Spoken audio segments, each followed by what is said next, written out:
반갑습니다. 오대영 라이브 오대영입니다. 영부인에게 선물하려고 한다. 권익위 게시판에 이런 질문이 쏟아지고 있습니다. 하지만 권익위 아무런 답이 없습니다. 국회 언제까지 이럴까요? 국민의힘이 법사위 운영일을 1년간 번갈아 맞자고 제안했습니다. 그러자 민주당이 3가지 조건을 달아 역제안을 던졌습니다. 잠시 뒤에 자세히 따져보겠습니다. 먼저 이수진 앵커가 한 줄 뉴스 전해드리겠습니다. 국회를 보이콧했던 국민의힘의 추경호 원내대표가 민주당에 공개 제안을 내놨습니다. 국회 전반기 법사위원장과 운영위원장을 민주당과 국민의힘 순으로 1년씩 번갈아 맞자는 겁니다. 자, 이제 마지막으로 또 제안합니다. 2년 차에는 국민의힘으로 돌려달라. 이에 대해 더불어민주당 박찬대 원내대표는 황당하고 말이 안 된다고 반응했습니다. 다만 대통령의 거부권을 1년간 행사하지 말고 국회에 협조하며 행정부의 부당한 침해에 함께 맞선다면 받아들일 수 있다고 말했습니다. 마지막 기회조차 국민의 힘은 날려버리지 않기를 바랍니다. 한동훈 전 비대위원장이 오는 23일 전후로 국민의힘 당대표 출마 선언을 할 것으로 관측됩니다. 이런 가운데 친한동훈계로 분류되는 장동혁 수석 대변인은 한 전 위원장의 러닝메이트로 최고위원에 출마할 수 있다는 뜻을 내비쳤습니다.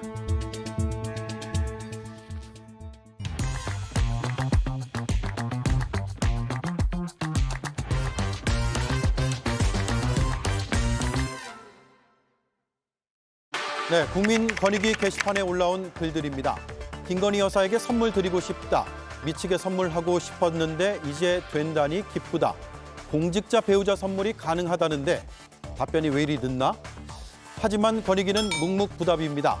풍자가 섞인 이런 문의글이 쏟아지는 건 권익위에 대한 신뢰가 그만큼 떨어졌다는 걸 말해줍니다. 이런 가운데 야당 몫으로 국회 추천을 받아 대통령이 위촉한 최정묵 위원이 사퇴했습니다. 영부인 명품백 사건이 충분히 다툼의 여지가 있었고 중요한 비리로 판단할 수 있었지만 혐의 없음으로 종결됐다며 책임을 지겠다고 했습니다. 이어지는 비판에 권익위는 답이 없습니다. 한 명의 위원만 책임을 통감하고 후련히 직을 떠났습니다. 네, 함께할 네 분입니다. 한민수 민주당 의원, 김병민 전 국민의힘 최고위원, 그리고 조만간 서울시 부시장이죠. 네, 김보엽 조국혁신당 수석 대변인, 전성균 개혁신당 최고위원 나와 주셨습니다. 반갑습니다. 안녕하십니까. 네, 자 오늘뿐만 아니라 권익위 홈페이지에 지금 글들이 상당히 많이 올라오거든요. 최근에 올라온 글들을 세보면 170개가 넘는다고 하는데 신뢰가 많이 떨어졌다 이렇게 볼 수 있겠죠. 2008년도에 국민권익위원회가 만들어졌더라고요. 그 설립의 목적이 국가기관으로서 국민들의 권익과 또 우리 사회의 청렴도를 높이고 공직 사회에 청렴하게 하는데 일익을 담당하기 위해서 만들어진 거 아니겠습니까? 근데 윤석열 대통령과 김건희 여사가 그런 국민 권익위를 완전 초토화시켜놨다고 생각을 합니다. 이게 뭡니까 진짜? 대통령 부인이 저렇게 국민들로 하여금 좀 전에 우리 오앵커 소개하신 대로 조롱거리가 됐어요. 선물하고 싶다. 심지어는 뭘 이렇게 조롱하는 의미로 300만 원어치 선물하고 싶으니 받아달라. 이렇게 돼버렸습니다. 예. 그 근본 원인은 이번 그 명품백 수수 의혹에 대한 권익위의 처분이 우리 국민들 볼 때 도저히 용납이 안 되는 거예요. 그렇지 않습니까? 최재형 목사가 외국인이라는 둥, 물론 국적은 외국인 같습니다. 그 디올백이 대통령 기록물이어서 그래서 이렇게 무혐의 종결 처리를 해버렸다. 이거를 받아들이면서 아 그래 권익위가 일 잘했네 하는 국민이 몇이나 되겠습니까? 저는 이렇게 아마 이의 신청도 하는 것 같던데 참여연대 같은 이대로 계속 권익위가 입장을 유지한다면 권익위 무용론이 커질 수밖에 없다고 봅니다. 예. 그리고 본인들이 그 위원장은 대통령의 사법 법대 과동기고 또 부위원장은 검사 후배라고 하시는데 이분들이 어떤 의도로 이렇게 주도했는지는 모르겠어요. 다 알지만 그렇게 했는데 결과적으로 윤석열 대통령과 김건희 여사도 더 궁지로 몰았다. 김건희 여사의 특검법 국민들 사이에 더 그 요구가 커질 수밖에 없게 만들어놨습니다. 네. 자, 김병민 의원님. 예. 지금 권익위 게시판을 보면 글들이 올라오는데 답변은 없거든요. 네. 권익위 내부 직원들도 좀 난감할 것 같아요. 네, 일단 올라오는 글들이 누가 뭐래도 김건희 여사에 관한 내용들을 다소 좀 비꼬거나 풍자하는 내용들이기 때문에 여기에 대한 결론을 내놓고 있는 상황 속에서 추가적으로 여기에 답변을 달기는 쉽지 않아 보입니다. 그래서 제가 지난주부터 이 자리에서도 말씀을 계속 드리는 건데 현재 있는 청탁금지법의 이 규정상으로 배우자에 관한 이런 명품백 수수라든지 처벌 조항들이 실질적으로 없기 때문에 나타나는 입법 미비사항도 분명히 있습니다. 예. 그런 내용들을 바탕으로 결정을 내렸다면 여기에 대해서 지금 있는 부족한 사항들을 어떻게 법적으로 보완해 나갈 것인지에 대한 권익의 명확한 입장이 있어야 되거든요. 지금 현행법에 대한 미비 사항들이 이렇게 고쳐나가야 된다의 규정들을 조금 더 구체화시키면 여기에 대해서 현재 있는 상황들은 이렇지만 앞으로의 법적으로 보완해 나가게 된다면 현재 제기되는 문제들을 조금씩 고쳐나갈 수 있다는 데에 대한 설명이 있을 텐데 네. 지금은 그런 내용 없이 문제가 없다 결론을 내리니 이런 사건 저런 사건에 대해서는 어떡합니까? 라는 묻는 질문에 대해서는 사실 답변하기가 이제 어려운 상황이 네. 되버렸죠. 그러면 국회에서 이런 미비점을 좀 보완해달라고 요청하는 듯한 설명도 좀 필요해 보이는 건가요? 근데 저는 그거를 요구를 단순히 국회로 넘기는 게 아니라 권익위원회 자체가 애당초 부정청탁 및 금품수수 방지에 관한 법률, 그걸 김영란법이라고 불리는 이유가 김영란 위원장이 직접 제안한 법이거든요. 예. 물론 최종적인 법안이 처리되는 과정에서는 다양한 이해관계가 설키면서 내용들이 좀 바뀌긴 했습니다만 그 역할을 하는 기관이 권익입니다. 그래서 권익위 본연이 청탁금지법을 처음 만들었지만 시간이 흐르면서 법적인 미비사항들은 항시 나올 수밖에 없는 것이고 이번에 특히나 대통령의 배우자에 관련된 부분들은 그동안 아무도 생각하지 못했던 일인데 그러한 내용들이 촉발된 만큼 이 미비사항들을 이렇게 보완, 조정해야 된다는 역할들을 권익위가 앞장서야 된다고 생각합니다. 네. 근데 우리 당에서도 예. 그 말씀 나오셨으니까 그 미비점 보완하려고 합니다. 하지만 이번 일의 본질은 뭐냐면 청탁금지법에 본령이라는 게 있습니다. 본래 목적이라는 게 있는 게 고위 공직자들이 부정한 돈이나 이런 명품백이나 받지 말라는 거예요. 그걸 원천적으로 막기 위해서 배우자도 받지 말라는 겁니다. 근데 그 규정이 없다고 해서 대통령, 최고 지도자 아닙니까? 대통령의 부인이 버젓이 받았는데 그 규정의 미비점으로 아예 이거를 혐의 없으면 처결하는 거. 여기서 우리 국민들이 분노를 하는 겁니다. 네. 2년 전에 권익위원회가 이런 답변을 한 적이 있습니다. 질문 내용이요. 공직자 배우자가 100만 원 초과하는 명품 가방을 받고 6개월 후 신고 및 반환 시에는 형사처벌이 됩니까? 라고 물었더니 답변이 소속 기관장에게 지체 없이 신고해야 하고 그렇지 않으면 위반 시에는 이런 문제가 발생할 수 있다. 그리고 지체 없이 반환 인도한 경우에는 제재 대상에서 제외가 된다라고 이렇게 답변을 했습니다. 그러니까 지금의 권익위의 결정 내용하고 좀 사뭇 다른 것 같아서 비판 여론이 꽤 있거든요. 그렇습니다. 지금 권익위는 할 말이 없는 거죠. 원래 권익위의 저런 질문 말고도 자주 묻는 질문, 답변 이런 자료집 형식도 내놨거든요. 예. 거기에 보면 명확하게 다 나와 있습니다. 배우자가 뭘 받으면 안 된다는 게 법의 미비라고 하지만 법을 집행하는 기관에서는 이미 해석을 다 해놨었거든요. 아까 김영란법 말씀하셨는데 그 법이 만들어진 뒤에 정말 공직사회 많이 깨끗해졌거든요. 기자들도 그 법 대상인데 요새 젊은 기자분들 그리고 교사 선생님들은 아예 촌지라는 말 자체를 모릅니다. 그 문화가 사라져 버렸으니까요. 네. 김영란법 초창기를 떠올려 보면 스승의 날에 교사들이 카네이션을 받아도 되느냐 말아야 되느냐 이걸 가지고 논쟁을 할 정도였거든요. 그래서 스승의 날에는 아예 휴무일로 정해주는 게 어떠냐 이런 제안들도 있었고요. 그렇게 엄격한 법이었는데 이번에 윤 대통령 권력 앞에서 무릎을 꿇고 헌법 앞에 법 앞에 특수계급이 있다는 걸 권익위가 인정해 준 꼴이죠. 예. 오늘 최정묵 권익위 비상임위원이 사퇴했다고 앞서 말씀드렸는데 입장문을 다시 한번 보겠습니다. 법리적으로 충분히 다툼의 여지가 있었고 중요한 비리로 판단할 수 있는 문제가 혐의 없음으로 종결됐다. 그러면서 권익위에는 약 300명의 조사관이 있다. 진보 보수 불문하고 권익위 전체를 폄훼하지 마시길 바란다라고 했거든요. 전 의원님. 네. 300명 정도의 조사관들이 약자 보호를 위해서 열심히 일하고 있으니까 권익위 전체만큼은 폄훼하지 말아달라. 이거 어떻게 들으셨어요? 먼저 이제 답변을 먼저 드리기 전에 육군 12사단 박훈련병 시민추모 분향소가 오늘 8시까지 용산 앞에서 시민 분향소가 운영이 되는데 네. 저는 오늘 다녀왔거든요. 다녀왔는데 만약에 그 박훈련병이 살아 계셨다면 오늘이 또 훈련소 그 수료일이에요. 만약 살아 계셨다면 수료를 오늘 하셨을 텐데 우리가 이 사건에 대해서 잊지 말아야 하고 다시 한번 깊이 애도한다는 것을 이 방송에 앞서서 말씀드리고 예. 저는 국민권익위가 자부심이 있었고 자존심도 있었을 거라고 생각하는데 그게 다 무너졌다라고 생각을 합니다. 특히나 국민권익위에서 사실 많은 일을 했다는 걸 저도 알고 있고 국민께서도 지금까지 많은 일을 한다고 생각했을 텐데 지금 아까 앵커님께서 말씀하셨던 것처럼 신뢰가 다 무너졌거든요. 그 깨진 신뢰를 다시 살리기는 어렵고 제가 저번 주에 나와서 부정부패 시장을 열었다라고 말씀드렸는데 그 오명은 아마 벗어나기 쉽지 않아 보입니다. 네. 자, 오늘 이 사건을 최초 신고했던 참여연대가 권익위에 이의 신청을 제기를 했는데요. 현장 영상을 잠깐 보겠습니다. 오늘 저희 참여연대가 이의 신청을 하는 이유는 스스로 다시 한번 생각해서 다시 판단해서 이 잘못된 결정을 다시 바로 잡아주실 것을 요청드리기 위해서입니다. 자, 한민수 의원님, 이게 네. 이의 신청을 하면 다시 논의하게 돼 있나요, 법이? 그렇습니다. 저도 찾아보니까 이 청탁금지법 제36조 포함이 돼 있습니다. 그래서 지금 말씀하신 대로 참여연대에서 이의를 했잖아요. 그러면 이 신청을 받은 국민권익위는 신청받은 날로부터 30일 이내에 이 신청에 대해서 결정을 또 통지를 해야 됩니다. 네.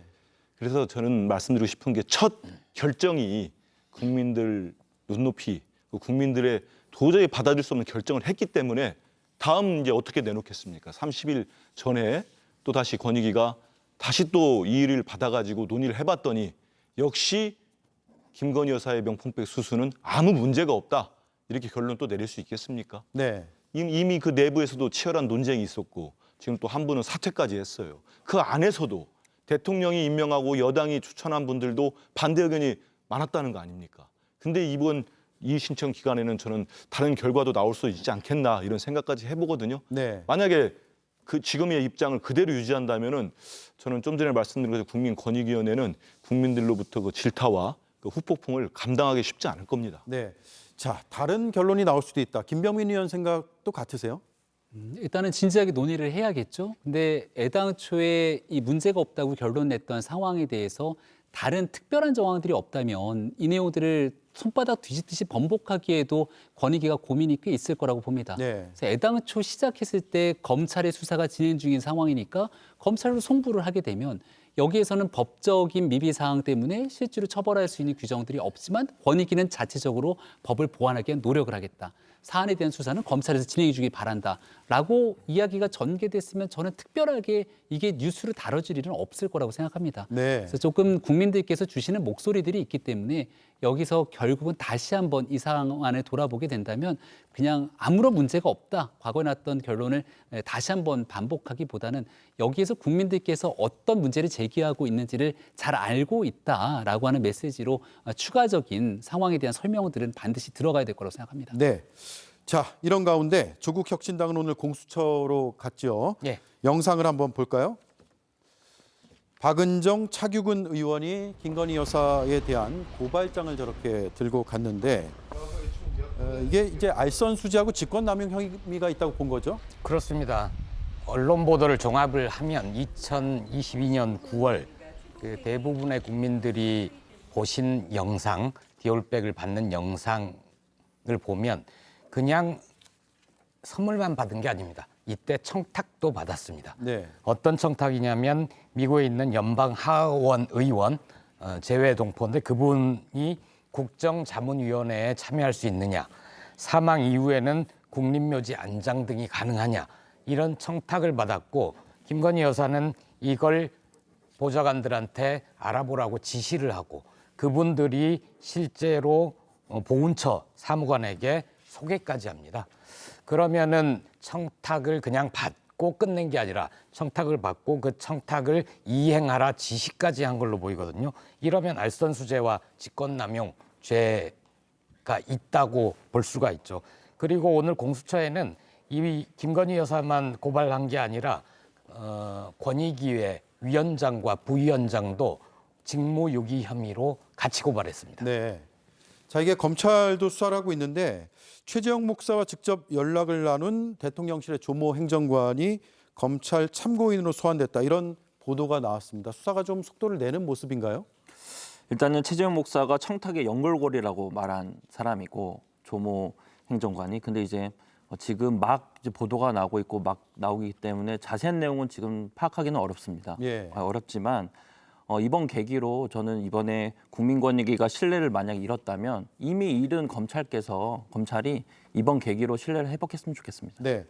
국회 운영위에서는 김 여사 청문회 열자 이런 얘기도 나왔고 증인 신청 얘기도 어제 나왔습니다. 이게 야당 일부에서 나오는 주장입니까? 아니면 민주당 전체 의견도 그런 기류가 있습니까? 일단 운영위에서는 조국혁신당에서 의견이 나온 걸로 알고 있습니다. 그런데 이미 국회 정무위에서 지금 우리가 국민권익위원회를 다루고 있잖아요. 예. 그 소관 상임위가 국회 정무위원회입니다. 그 위원장은 아직 선출이 안 됐습니다.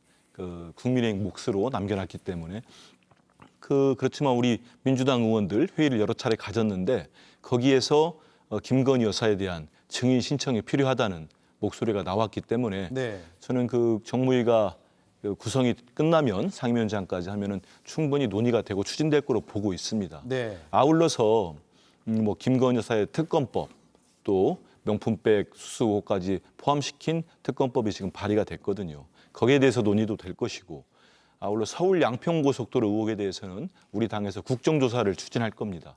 국정조사를 추진하면은 당연히 해당자들에 대한 청문회가 열릴 거고 또 증인 채택이 되고 국회로 채택되면 와야 될 겁니다. 거기에는 김건희 여사도 포함될 가능성이 저는 있다고 봅니다. 네. 자, 그런데요. 지금 정무위의 경우에는 여당에서 안 들어가고 있죠. 뭐 다른 상임위도 마찬가지지만 또 정무위원장이 지금 여당 몫으로 지금 분류가 되고 있는데 상임위가 정상화된다면 지금 야당 생각대로만은 흘러가지 않을 것 같은데요. 네, 그리고 이 청문회 혹은 특검이 너무 남발되게 되면 결국 국민의 삶과 민생은 도외시한 채로 정쟁으로 모든 게 흘러가는구나라는 민심, 여론들도 아마 상당할 거라고 봅니다. 네. 이런 방식으로 영부인에 관련된 일단은 수사가 또 진행 중인 사안인데 이 국회에 불러서 청문회를 하겠다는 건 사실상 정치적 망신주기 아니냐 이런 논란들도 있을 수 있거든요. 마찬가지로 이런 애들이 반복되면 또 국민의힘 일부에서는 김정숙 여사를 꺼내서 이런 부분 청문회해야 된다. 결국 국정감사 때가 되면 다시 경기도 문제 끄집어서 법인카드 청문회해야 된다. 이런 얘기들이 나오기 시작할 건데 예. 이게 국민의 삶과는 크게 관련이 없는 상태로 치부될 수 있기 때문에 지금 수사가 진행 중인 상황에 대해서는 일단 수사를 지켜볼 필요가 있겠다 생각합니다. 알겠습니다. 자, 첫 번째 이슈 이렇게 정리를 하겠습니다.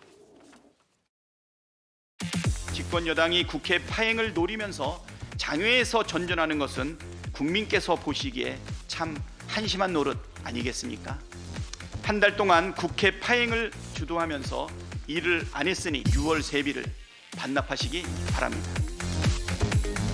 국회가 파행될 때마다 돌림 노래처럼 나오는 말이 있습니다. 무노동, 무임금, 일하지 않는 자, 돈 받지 마라.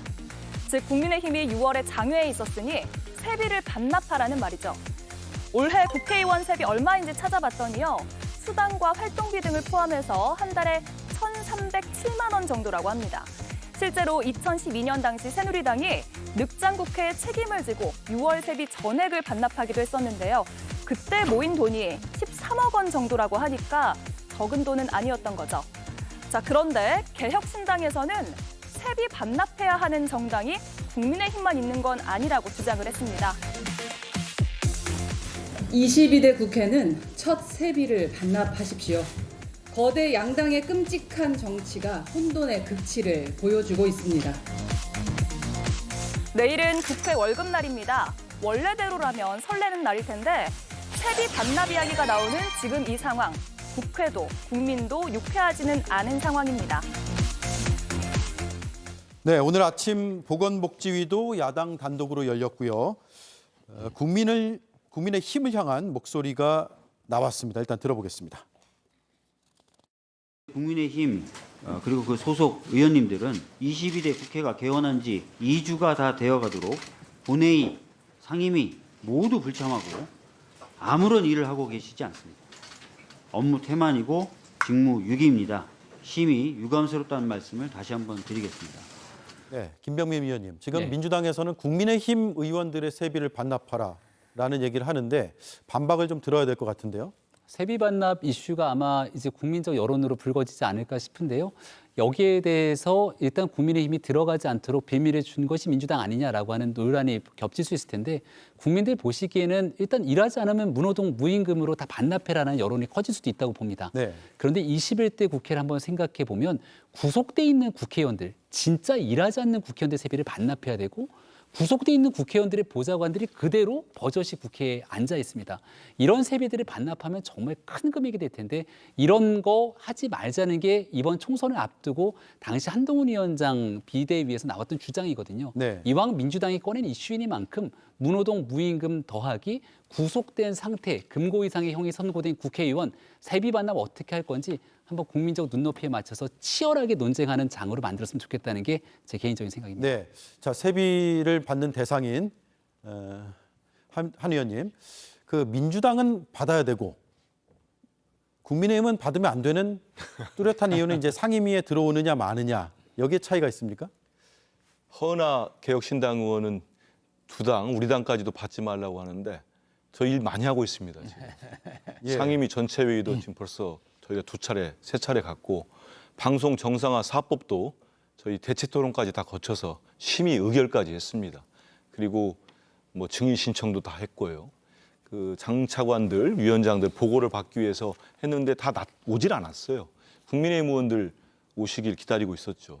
그래서 지금 상임위가 제가 속한 과방위 같은 경우는 개혁신당의 이준석 의원도 와 있고 조국혁신당의 이혜민 의원도 오고 오로지 국민의힘 의원들만 안 오신 겁니다.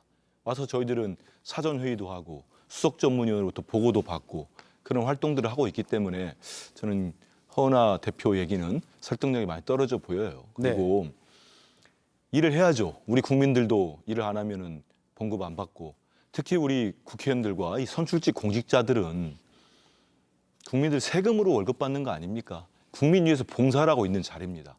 당연히 일하지 않으면 스스로가 반납하는 게 맞다고 봅니다. 그리고 지금이라도 국민의힘 의원들 뭐 관례 이렇게 따지면서 안 들어오는데 본인들은 집권당입니다. 이제 야당 발목 잡을 생각 그만하시고 집권당으로서 지금 정말 어려운 민생도 챙기면서 빨리 국회 정상화에 협조하길 바랍니다. 네, 자 거대 양당은 세비 받지 말라라고 했던 개혁신당의 입장도 좀 들어볼게요. 먼저 저는 국민의힘은 정말 이번에 반납하시면 안 됩니까? 그리고 이번 좀 진짜 한번 반납하셨으면 좋겠고 특히나 아까 그 구속되어 있는 의원까지도 다 하자. 전 적극 찬성입니다. 다만 지금 이 현재 대한민국에서 일을 안 하고 계시기 때문에 현재 기준으로 봤을 때 국민의힘은 진짜 다 반납했으면 좋겠고 사실 국민들께서 정치 이제 이번에 그 국회의원으로 뽑아주실 때 싸움만 하라고 뽑아주신 건 아닙니다. 근데 사실은 지금 이렇게 반쪽짜리 상임위가 결국 통과했을 때 뭐 윤석열 대통령이 거부권할 거는 사실 자명한 일이고 그러면은 결국은 통과가 안 되고 민생법은 다 통과 안 될 텐데 사실 일이 되게끔 해야 되는데 그러지 못하고 있거든요. 그래서 일부러 또 민주당에서는 지금 거부권 행사하라고 하는 것만 같습니다. 그래서 지금 제대로 일을 안 하고 있으니까 민주당 뭐 출석도 하니까 100%는 아니더라도 한 50%는 반납해야 되지 않을까 네. 이렇게 생각합니다. 자 김부효 의원님, 예. 상임위에 안 들어간다고 일을 안 한다라고 단정할 수 있을까요? 그건 아닙니다. 일은 하고요. 근데 이제 세비 반납을 하라고 해도 할 분들이 아니고 반납을 받을 방법도 마땅치 않습니다. 저는 정치 공세로 읽히고 저는 그거보다 오히려 현실적으로 가능한 하나의 대안을 제시를 하면 국회의원으로서 해야 될 일을 하지 않을 경우 국회 내 공간을 이용을 제한하는 건 어떤가 싶습니다. 예를 들어서 공간이요? 국민의힘이 지금 본회의도 안 들어오고 상임위원회도 안 들어오고 한데 의원총회 할 때는 꼭 본회의 열리는 앞공간 예결위 회의장을 마음껏 쓰거든요. 그건 이상하지 않습니까? 아예 그 문 잠궈버리고 국회의원으로서 할 일을 할 때만 국회의 각종 시설을 이용할 수 있도록 하자. 이게 제 제안입니다. 네, 결국은 빨리 상임위나 이 국회 전체가 좀 정상화됐으면 좋겠다는 그런 바람의 차원에서 이 세비 얘기도 나온 것 같은데 오늘 추경호 원내대표가 민주당의 마지막 제안이라면서 이렇게 던졌습니다. 들어보시죠. 자, 이제 마지막으로 또 제안합니다. 법사위 운영위를 지금 당장 이재명 대표 구하기 등의 이유로 도저히 수용하기 어렵다고 한다면은 법사위 운영위를 앞 1년은 민주당이 맡고 1년 뒤 2년 차에는 국민의힘으로 돌려달라. 국민의힘에서 맡아서 하겠다.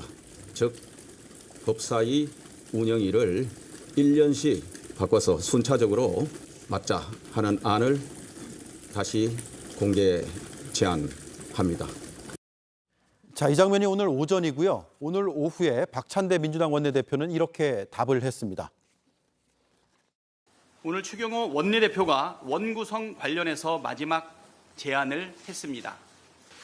참 황당합니다. 도대체 말이 됩니까? 진정성이라는 것을 전혀 찾아볼 길이 없습니다. 국민의힘이 뭔가를 제안하고 우리가 그거를 검토하려면 최소한의 신뢰가 필요합니다.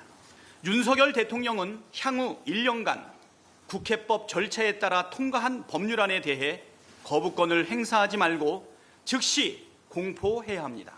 향후 1년간 윤석열 대통령과 국민의힘이 변화의 모습을 보여주고 실천으로 신뢰할 수 있다는 점을 입증한다면 충분히 긍정적으로 검토가 가능하다는 말씀 드립니다. 뒷부분에 이제 충분히 검토가 가능하다는 점을 말씀드립니다라고 했지만 그 앞부분이 방점을 찍힌 게 아니냐는 생각이 들어요. 그러니까 국민의힘의 마지막 제안을 거부한 겁니까? 저도 박찬대 원내대표처럼 추경호 원내대표의 제안을 듣는 순간 좀 어이가 없었습니다. 왜냐하면 딱 익히는 거예요, 이 꼼수가. 그러면 법사위 운영이 1년 동안 우리 민주당이 운영해서 하는 동안은 온갖 민생 법안과 꼭 우리 사회에 필요한 법안들, 또 김건희사 특검법도 되고 예. 해병대원 순직사건 특검법도 있고 통과되면 대통령이 거부권 쓰겠다는 얘기 아닙니까? 이미 여당 지도부에서 거부권을 적극 활용해라. 수백 번도 쓸 수 있다. 이런 얘기 나왔어요. 그런 상황에서 1년간 쓰고 그다음에 1년 뒤에 법사위와 운영위를 본인들이 맡으면 그때는 또 상임위 안 열겠다는 겁니다. 그거 아닙니까? 지난해도 그렇게 운영을 해왔거든요. 예. 지난해 연말 지난해 하반기부터는 법사위 아예 열리지도 않았습니다. 그리고 대통령실의 온갖 의혹과 문제점을 파헤쳐야 되는 운영위도 열리질 않았어요. 두 상임위는 위원장이 국민의힘이었습니다. 그러면 지금의 추경호 원내대표의 마지막 제안, 저는 그렇게밖에 안 익히는 거예요. 진정성이 떨어지죠. 네. 왜냐하면 국민의힘이 지금까지는 법사위를 달라 그 요구를 하다가 최근에는 또 운영위를 달라 하다가 이번에는 1년씩 맡아보자 이거 아니겠습니까? 그러면 정말 우리 박찬대 원내대표 역제안했듯이 대통령께서 약속을 하십시오. 국민들께. 문서로 쓰던 거부권 정말 민주당 다른 야당들과 모두 적법한 절차로 통과된 법안에 대해서는 1년 동안 거부권 쓰지 않겠다. 네. 그런 약속하고 하면 저희들이 검토하겠다는 말씀 드린 겁니다. 네. 자, 국민의힘 입장에서 보면 네. 마지막 제안이라고 해서 어떤 이제 협상의 카드를 제안을 했는데 거부를 당했습니다. 그래서 그러니까 야당에서 여당을 설득할 의지가 있느냐 이런 의구심이 들 수도 있을 것 같거든요. 네, 그래도 좀 물밑 협상을 통해서 얘기를 진척시켜 나갔으면 어땠을까 하는 생각 가지시는 분들 많을 것 같습니다. 그리고 그동안 있었던 국회 관례를 봤을 때 아무리 여소야대 국면이지만 법사위, 운영위 이런 것들을 다 가져가고 또 국회의장까지 특정 당에서 독식한다라고 하는 측면에서는 네. 이거는 기본적인 균형을 깨트렸다 이렇게 볼 수가 있겠죠. 박찬대 원내대표가 대통령이 거부권을 1년 동안 사용하지 않으면 고민해 보겠다고 했는데 그럼 대통령도 이렇게 얘기할 수 있지 않겠습니까? 1년 동안 여야 간 합의해서 잘 처리 통과하면 거부권 행사하지 않겠습니다. 여야 간 합의 처리를 잘 하시기를 기대합니다. 네. 라고 얘기를 하는 게 사실은 원론적인 이야기겠죠. 대통령 거부권 행사도 당연히 최소해야 되는 게 맞는 것이겠습니다만 일방적으로 모든 것들을 강행 처리시키는 법안들을 그대로 공포하는 것이 대통령의 의무이냐라고 한다면 그렇지 않다고 생각되는 국민들도 많을 겁니다. 네. 결국은 양비론적 측면으로 국회에 대한 불신이 깊어지지 않을까라는 생각이 드는데 마지막 순간까지 협상의 끈을 놓지 않고 더 대화하고 숙고했으면 좋겠습니다. 네. 박찬대 원내대표의 역제안 중에 말씀하신 대로 대통령의 거부권 행사를 1년간 하지 않는다라는 약속이 있어야 된다라고 하는데 이게 대통령의 권한이잖아요. 그래서 국민의힘이 약속해 줄 수 없는 거 아닐까요? 그런데 대통령의 권한이 분명히 헌법에 있습니다. 하지만 우리가 삼권 분립 국가예요. 대한민국 민주주의 국가고. 그러면 대통령께서는 특히 여당이나 대통령실은 국회 입법권을 철저히 무시해왔죠. 그리고 제가 일전에 말씀드린 것 같은데 우리 역대 대통령 중에 87년 이후에 본인의 가족과 본인 관련된 특검법과 관련 법안을 그렇게까지 거부권을 쓴 대통령이 있었습니까? 단 한 명도 없었습니다. 지금까지 14번의 거부권을 쓰셨어요. 그런 대통령도 없었습니다. 집권 2년 동안에. 우리 국민들을 보실 때는 과도하고 헌법학자들도 이 정도 되면은 대통령이 헌법을 위반해서 거부권을 쓴다는 지적을 받을 수밖에 없다. 이런 말씀들을 합니다. 그리고 이제 우리 김병민 전 최고위원도 지금 합의 얘기하셨죠. 여야 합의가 이루어지는 게 좋겠습니다. 하지만 합의가 안 되면 민주주의 원리에 의해서 다수결에 의해서 또 표결 처리하는 겁니다. 그 법안들을 대통령이나 대통령실에서 여야 합의가 안 됐기 때문에 거부할 수밖에 없다. 그럼 저 이렇게 물어보고 싶어요. 그럼 대통령은 집권 2년 동안 우리 야당하고 합의하고 국정 운영했습니까? 이렇게까지 철저히 야당을 국정의 파트너로 인정하는 정권이 있었습니까? 야당 대표가 그렇게 만나자고도 안 만나다가 겨우 2년 뒤에 만났는데 어떤 합의도 찾지를 못했어요. 예.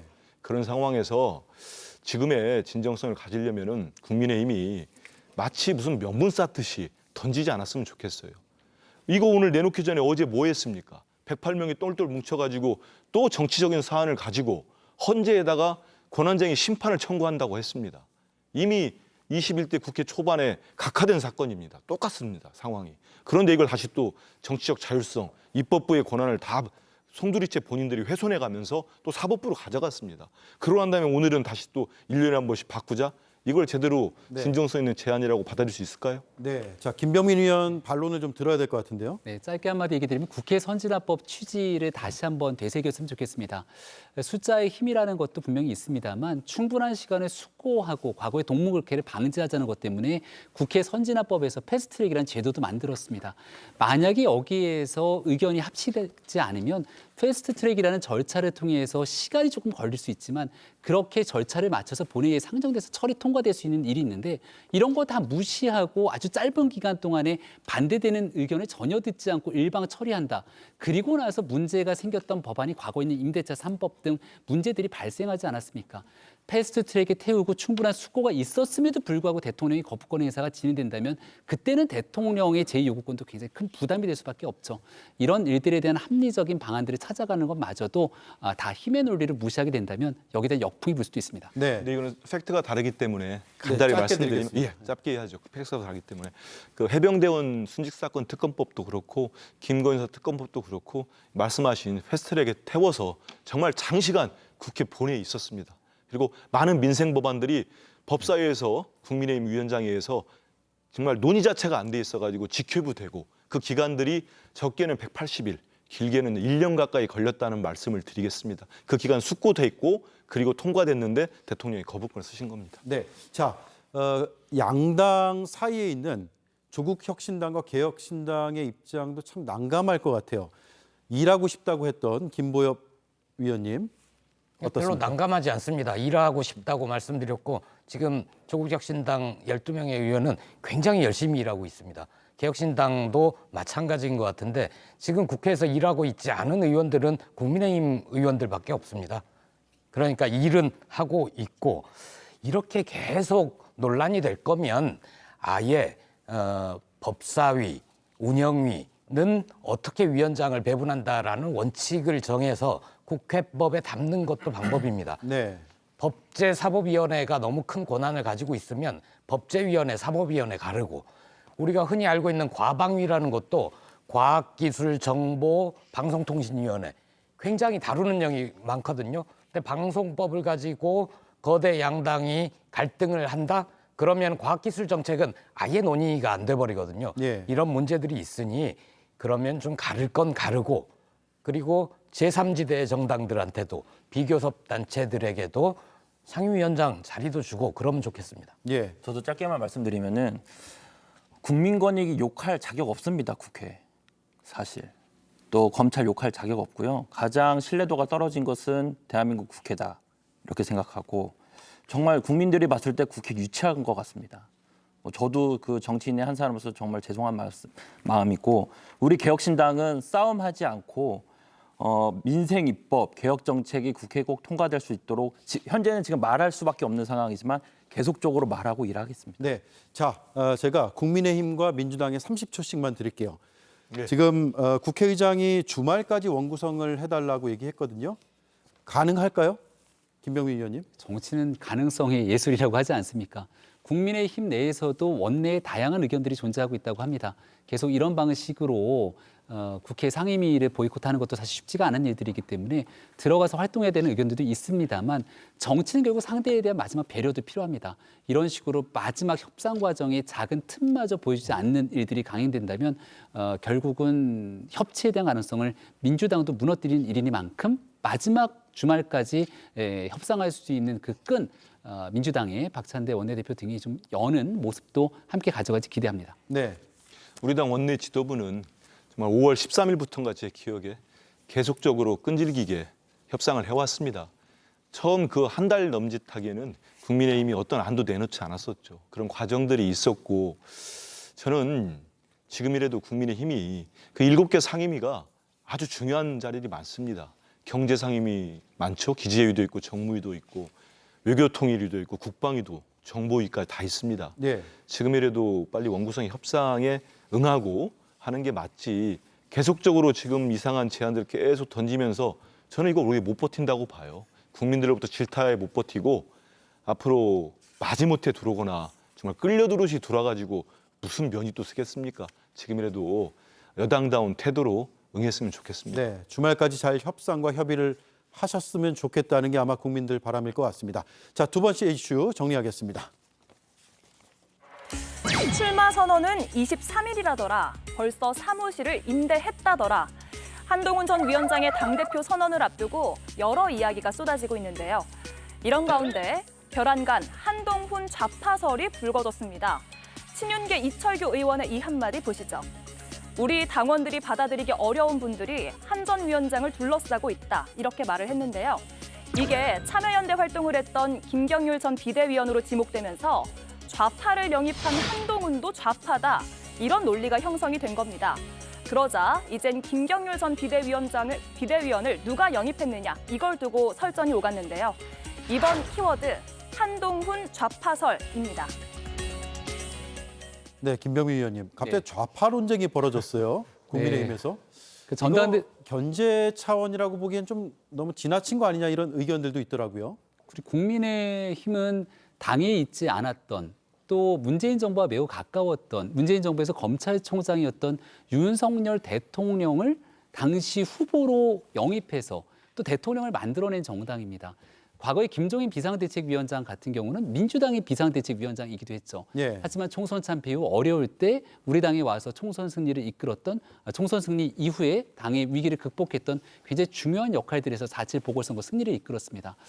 이 지금 있는 전당대회 국면에서 아마 한동훈 위원장이 보수층의 강력한 지지들을 받고 있으니까 좌파 프레임에 가두고 또 과거에 있었던 전력들을 얘기하면 주변에 있는 사람들의 이야기를 꺼내서 이게 좀 희석될 수 있을 거다 생각되는 사람들이 있을지 모르겠는데 네. 더 많이 포용적으로 총선 참패 후에 더 많은 외연 확장을 해야 되는데 이런 얘기들로 스스로를 상처 주는 일이 과연 우리 당에 어떤 도움이 되는가라는 생각이 들어서 좀 씁쓸합니다. 네. 그런데 한동훈 위원장 좌파 논쟁에 민주당도 등장을 했거든요. 어떤 부분이냐면 이건 아마도 이제 국민의힘 지지층 사이에서 나오는 주장인 것 같습니다. 한 전 위원장의 장인이 민주당에 출마하려다 포기했다. 이런 전력까지 이제 언급을 하는 거거든요. 이거 사실입니까? 저도 기사를 보니까 기사가 있더라고요. 2004년도에 이분이 이제 진영구 전 공안부장입니다. 되게 네. 유명하신 분이죠. 그 조폐공사 파업 유도 사건의 발언지였죠. 그게 결국은 뭐 특검까지 갔던 걸로 제 기억을 합니다. 그런 발언을 하셔가지고. 근데 이분이 광주시에서 민주당 경선 후보로 하려다가 뭐 중도에 사퇴했다. 이런 얘기를 2004년이면 제가 기자를 한참 하고 정치부 기자 할 때인데 저도 기억이 없었어요. 예. 이번에 찾아봤는데 저는 이런 논쟁 자체가 아니 진영구 전 검사장이 어디에 그러면 저기 경상도 쪽에 출마하려고 했으면 아 우파에 본류했구나 이렇게 하는 겁니까? 예. 그래서 사람이 싫으면 그냥 싫다고 하면 좋을 것 같아요. 한동훈 싫다. 그러면 되지. 이거는 제가 참 민주당을 떠나서 한심해가지고 되게 한심하지 않습니까? 지금 총선 이긴 정당도 이러면 한심할 텐데 국민들로부터 정말 그렇게 매섭게 질타를 받고 참패를 한 정당이 새롭게 지금 개혁과 혁신을 하겠다는데 좌파 논쟁을 하고 있어요. 이 한동훈 전 비대위원장의 장인과 또 측근의 무슨 뭐 김경률 회계사 이런 모습 보는 국민들 저만 그럴까요? 되게 씁쓸하고 네. 참 한심하다 네. 이런 생각할 겁니다. 우리 당이 비판하는 건 괜찮은데 또 옆에서 비판하니까 마음이 쓰리네요. 참고로 한마디만 덧붙이면 이제 민주당도 수박 논쟁처럼 이런 진영, 개파 논쟁 이런 것들이 없어지는 정당이 되기를 저도 희망합니다. 네. 자, 진보 정당인 조국 혁신당 입장에서 보기에도 국민의힘에서 좌파냐 아니냐 이걸 가지고 논쟁하는 것 자체가 좀 불편할 것 같아요. 조국 혁신당의 대표 정책 가운데 하나가 사회권 선진국 토대 마련입니다. 진보적인 정책이죠. 하지만 혁신당이 스스로 우리는 진보 정당이다, 좌파 정당이다 이렇게 표방한 적이 없거든요. 예. 따라서 불편한 건 전혀 없습니다. 근데 저는 좌파 우파 이걸 떠나서 국민의힘 보면 사단장 한 명 지키겠다고 해병대랑 싸우지 않습니까? 이게 우파입니까? 보수입니까? 그리고 부자 감세하자고 하잖아요. 근데 미국의 정말 보수들은 부유세 도입하자, 우리 사회를 위해서 그런 게 필요하다라고 하는데 그런 거 보면은 국민의힘은 보수도 아니고 우파도 아니라고 생각을 합니다. 오히려 우리 사회의 기득권 세력 그 자체이거나 기득권 세력을 대변하는 정당이죠. 네. 자, 개혁신당 생각도 좀 들어볼게요. 일단은 제가 봤을 때 민주당이나 국민의힘이나 다 그냥 그저 기득권처럼 보이고요.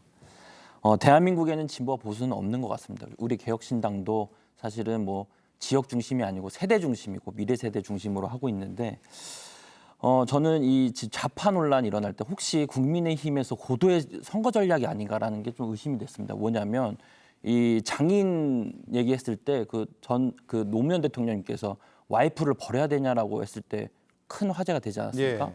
혹시 한동훈 전 비대위원장이 와이프를 버려야 합니까? 그 멘트를 위해서 지금까지 밟아오는 건 아닌가? 빌드업? 네, 빌드업을 하고 계신 거 아닌가? 제가 미리 맞췄다면 죄송하고 국민의힘께 저는 이런 논쟁이 없어졌으면 좋겠습니다. 네, 알겠습니다. 마지막으로 김병민 의원께 드리고 마치도록 할게요. 지금 친윤계에서 나경원 의원을 한동훈 위원장의 대항마로 밀고 있다 이런 소문들이 꽤 많거든요. 그런 기류가 있습니까? 저는 정치는 생물이라 어떤 변화가 있을지 모르겠는데 나경원 의원 입장에서 매우 불편해하는 주제인 것 같아요. 지난번에 나이연대가 나왔을 때도 손사래를 치지 않았습니까? 네. 지금도 본인은 여러 표가 필요하다 이렇게 얘기를 하니 아마 출마하게 되면 친윤계의 지원 또 비윤계가 같이 함께 협력하는 그림을 그릴 텐데 반 한동훈 정선의 최전선에서 친윤계의 지원을 받는다. 이런 포지셔닝으로 가게 되는 건 나경원 의원도 썩 원치는 않을 것 같고요. 하지만 정치를 하다 보면 결과적으로 한동훈 위원장이 우뚝 서게 되면 여기에 대한 반대 대항마로 나경원 의원이 나오게 되면 또 친윤계 의원들과 같이 협력할 수밖에 없을 거라 네. 구도상으로 나오게 된다면 이런 비판 한복판에 쓸 수밖에 없을 거라는 생각도 듭니다. 네, 출마 선언 때까지 아주 뜨거운 이슈가 계속될 것 같습니다. 네 분 감사드립니다.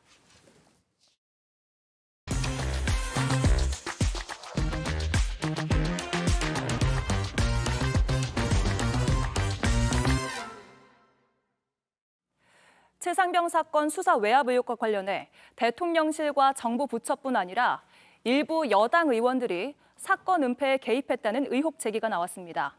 민주당 박주민 의원은 이에 대해 따져 묻겠다고 했습니다. 최종혁 기자입니다. 지금까지 보도됐던 사람들을 넘어선 범위의 사람들이 그 당시의 사건을 은폐하거나 축소하기 위해서 움직였다라는 제보들이 들어오고 있고요. 민주당 해병대원 사망 사건 진상규명 TF 단장인 박주민 의원이 수사 외압 과정에서 또 다른 차원의 개입을 주장했습니다. 지금은 제보 단계라서 더 아주 구체적으로 말씀드리기는 어렵지만 정치권 차원에서도 움직임이 있었다. 이런 정도만 말씀을 좀 드리겠습니다. 무마하고 이러는 과정에서 지금은 대통령실이라든지 부처, 정부 부처에서 움직였다는 얘기만 나오는데 그걸 좀 넘어선 범위 정치권에서도 좀 움직인 것 아닌가? 정치권이 사건을 축소, 은폐하는 데 개입했다는 의혹 제보를 받았다는 겁니다. 그럼 여당 의원들이 움직였다라는 제보인가요? 더 제가 지금 이 단계에서 말씀드리긴 좀 어려울 것 같습니다. 제보니까 확인 안 된 거고 일단 들어오는 내용 그냥 그 자체만 실명은 언급하지 마시고. 들어옵니다. 예. 민주당은 어제 요구서를 제출한 수사 외압 국정조사를 추진해 정치권 개입 의혹에 대해서도 따져 묻겠다는 입장입니다.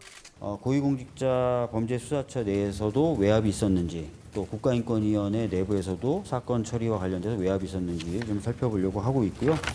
이종섭 전 국방부 장관이 호주 대사로 임명되고 출국하는 과정에 대해서도 좀 국정조사를 할 사안으로 지금 포함을 시켰습니다. 그래서 법사위는 모레 이종섭 전 국방장관, 임성근 전 사단장 등이 출석하는 입법청문회를 진행하고 민주당은 이르면 이날 최상병 특검 법안을 법사위에서 처리한다는 방침입니다.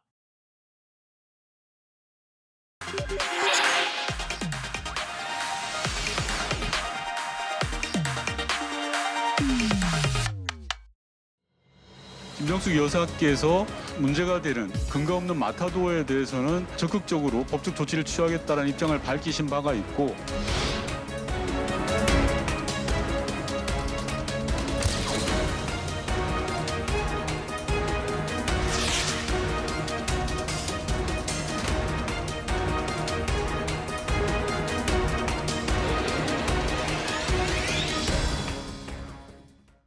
네, 사그라들 것 같던 이 이슈가 다시 떠올랐습니다. 검찰과 경찰의 수사로 이어지게 됐죠.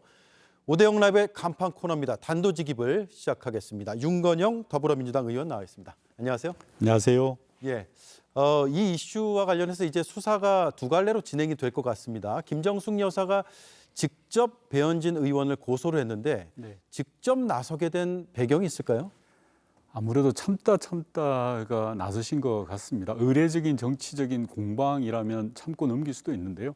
질이 아주 나쁜 거죠. 정치적인 이득을 위해서 외교적인 성과까지 폄훼하고 국익을 훼손하는 그런 행동을 보여주고 있다고 생각합니다. 저는 개인적으로 이번에 아주 못된 버릇을 좀 고쳐놔야 된다고 생각을 하고요. 못된 버릇이요? 예, 그래서 사법기관에서 신속하고 공정하게 수사를 해서 처리해야 된다, 그렇게 말씀드리고 싶습니다. 자, 그런데 이제 고소를 하면 고소인도 직접 가서 조사를 받는 경우가 많잖아요. 그러면 김정숙 여사도 경찰에 출석해서 고소인 조사를 받을 가능성도 있는데 그것도 감안하신 건가요? 필요하다면 그렇게 해야 되겠지만 법률 대리인으로서는 충분하다고 생각합니다. 이미 드러나 있는 가짜뉴스 마타도어라는 증거가 워낙 차고 넘쳐서요. 굳이 여사님께서 출석을 해야 될 이유가 있나 싶고요. 참고로 용산 대통령실의 정진석 비서실장이 노무현 전 대통령에 대한 사자 명예훼손 혐의로 1심에서 유죄를 받았습니다. 사법기관에서 명확하게 죄를 가려주실 거라고 생각합니다. 네, 배현진 의원 외에 또 고소한 대상자가 있습니까? 현재로는 배현진 의원 1인입니다. 1인이요? 네. 예. 그런데 국민의힘에서는 이런 이제 주장이 나옵니다. 올바른 의정 활동을 하는 의원에게 족쇄를 채우려고 한다. 그러니까 의혹 제기도 의정 활동의 일환이다라는 주장이거든요. 의정 활동이 무엇인지 되묻고 싶습니다. 근거 없는 가짜 뉴스를 유포하고 마타도어를 하는 게 의정 활동인가? 그리고 국회의원의 의정 활동은 무차별적으로 보호받아야 되는가? 되묻고 싶고요. 의정 활동이 아니라 일종의 스토킹이라고 저는 생각합니다. 스토킹이요? 네. 사실은 1도 없는데 온갖 거짓으로 인해서 가짜 뉴스를 퍼뜨리고 마타도어를 하고 있지 않습니까? 이런 부분에 대해서는 정확하게 법의 심판이 저는 있어야 됩니다. 국회의원의 의정 활동도 합법적인 테두리 내에서 당연히 진행돼야 될 거고요. 사실관계가 명확히 드러났지 않았습니까? 그러면 지금이라도 국민 앞에 사과하는 게 온당한 처신이라고 저는 생각합니다. 네. 자, 국회의원의 불소추 특권이 있잖아요. 배현진 의원의 이 사안도 해당이 되지 않는다고 보시는 건가요? 명확하게 불소추 특권 대상이 아닙니다. 국회의원의 불소추 특권의 대상은 국회 상임위에서의 활동 그리고 본회의에서의 발언 등으로 제한돼 있습니다. 개인 SNS라든지 언론 인터뷰 등은 대상이 아닙니다. 대한민국 법률은 국회의원의 막말까지도 보호한다고 생각하지 않습니다. 네. 국회 운영위원이시니까 지금 뭐 기내식이 비용이 많이 괜찮는 이런 논란이 있잖아요. 그러면 현재 대통령실의 순방 비용을 자료 요청해서 한번 비교해 보는 것도 괜찮을 것 같은데 그런 계획이 있으십니까? 당연히 그렇게 해야 된다고 생각을 합니다. 김정숙 여사의 기내식 비용이 많다라고 하면 현재 윤석열 대통령과 김건희 여사 내외분의 기내식비를 공개하면 모든 게 간명하게 끝이 날 일이지 않습니까? 네. 그런데 김정숙 여사의 기내식비 내용조차도 문체부가 관련 자료를 제출하지 않았습니다. 저희가 오랜 시간 제출해라라고 했을 때 세부 내역을 공개했었거든요. 네. 지금도 마찬가지입니다. 윤석열 대통령 내외, 즉 김건희 여사의 기내식비에 대해서 공개를 요청을 했는데 자료를 내놓지 않고 있습니다. 그 자료는 윤석열 정부가 가지고 있거든요.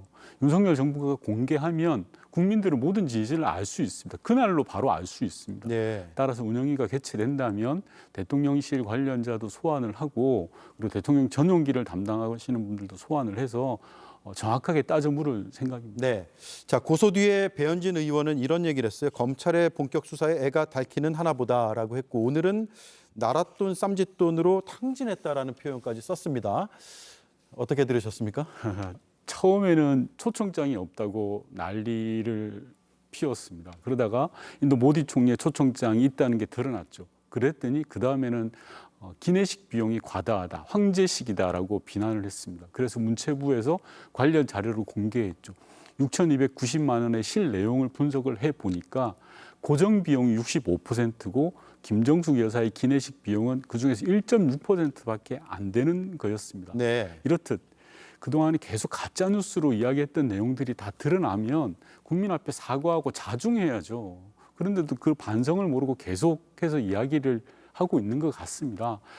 어쩌면 말대꾸를 하거나 이렇게 상대를 하는 게 그분을 계속 키워주는 것 아닌가라는 생각도 들지만 그래도 저희가 말을 안 하면 이게 거짓이 사실로 굳어지는 것 같아서 하나하나 따박따박 대응을 하고자 합니다. 네.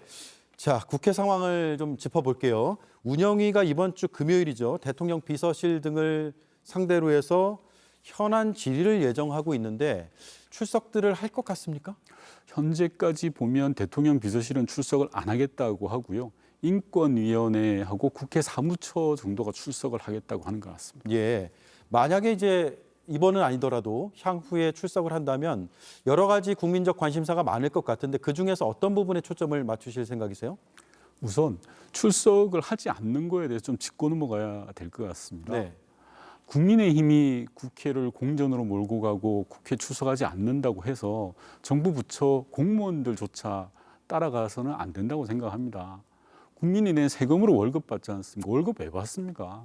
일해야죠. 일하지 않고 국회에서 출석을 요구하고 업무 보고를 요구하는데 출석하지 않는다는 것은 국민에 대한 정면 도전이라고 생각을 합니다. 네. 그래서 하루빨리 출석을 해야 되는 게 급선무고요.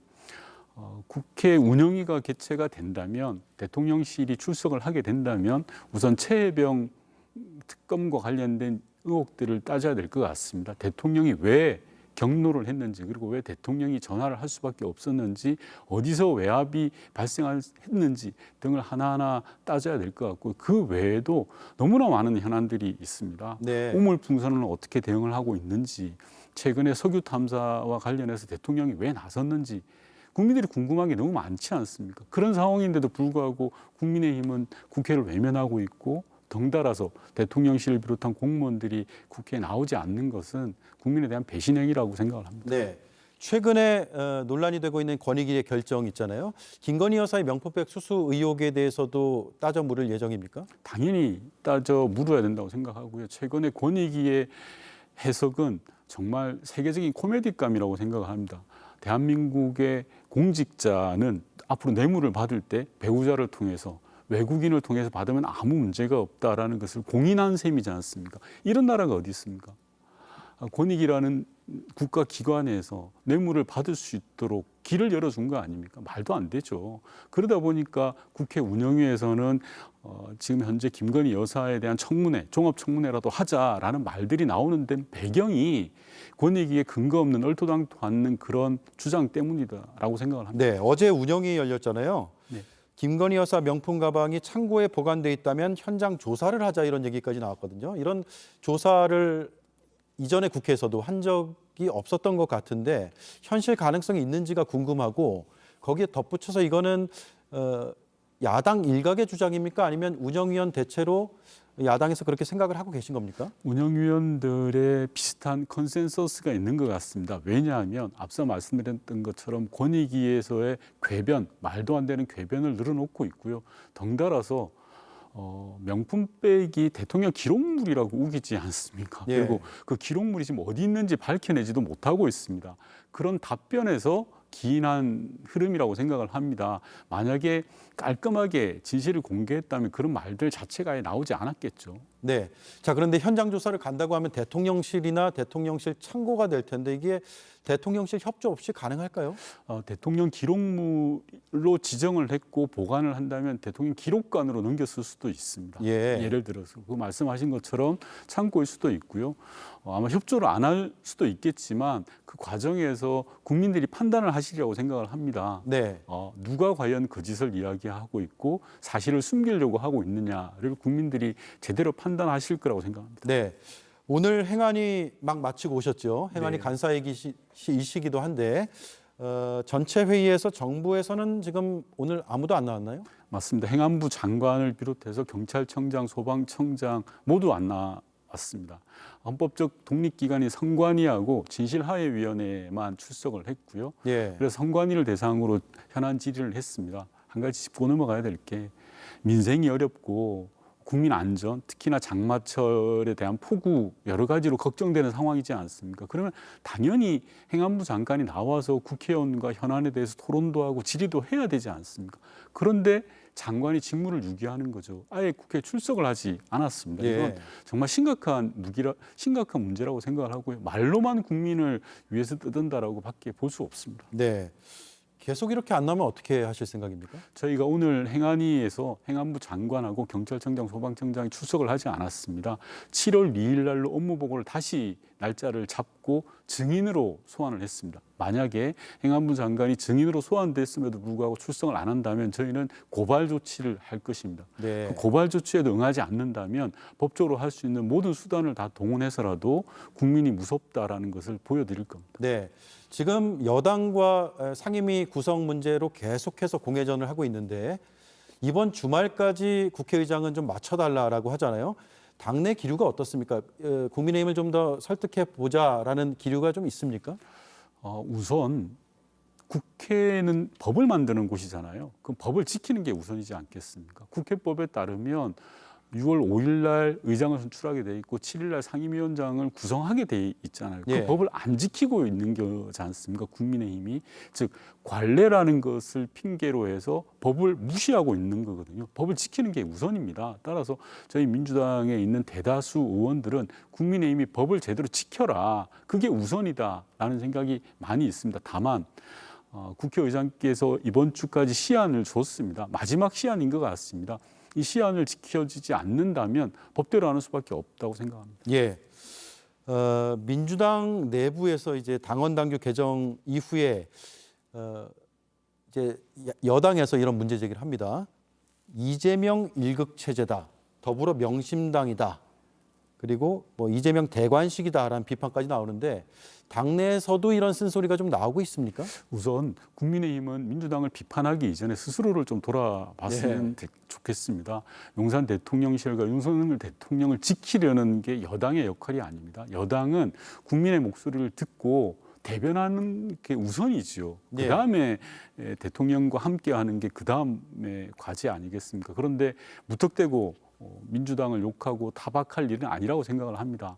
저는 민주당의 과제는 첫째도 민생, 둘째도 민생, 셋째도 민생입니다. 경기가 워낙 안 좋으니 국민들이 가장 아픈 곳을 제대로 하는 게 민주당의 과제이고요. 그 과제 속에서 실력을 보여주는 게 우선입니다. 그게 이번 총선에서 압도적인 과반 의석을 모아주셨던 국민의 명령이거든요. 그래서 네. 저는 다른 데 신경 쓸 일이 아니라고 생각합니다. 민생을 챙기고 실력을 보여주는 것이 지금 민주당이 해야 될 일이라고 생각합니다. 네. 이재명 일극체제라는 표현에는 동의를 안 하신다는 말씀인가요? 그 부분은 여러 가지 목소리가 있으니까요. 예.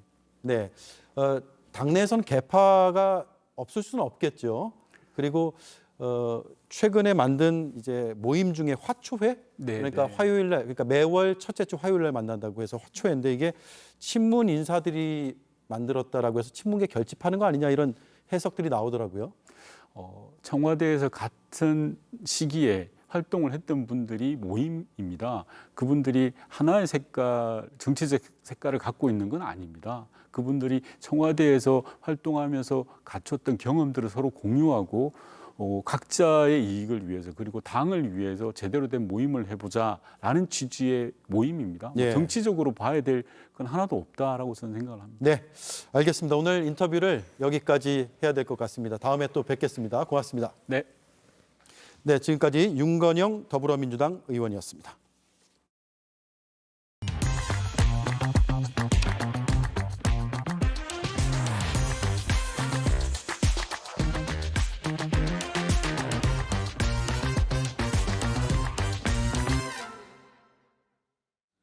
권익위의 한 위원이 책임지겠다며 물러났습니다.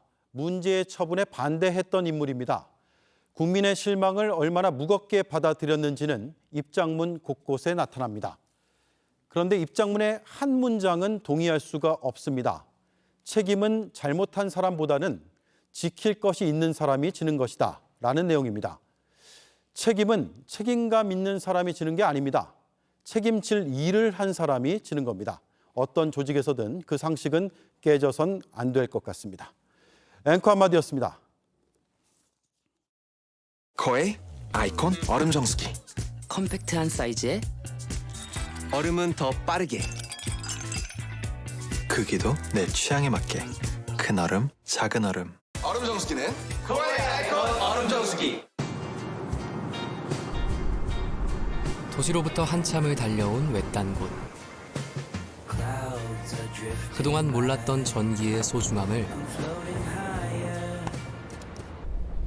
여전히 모른다.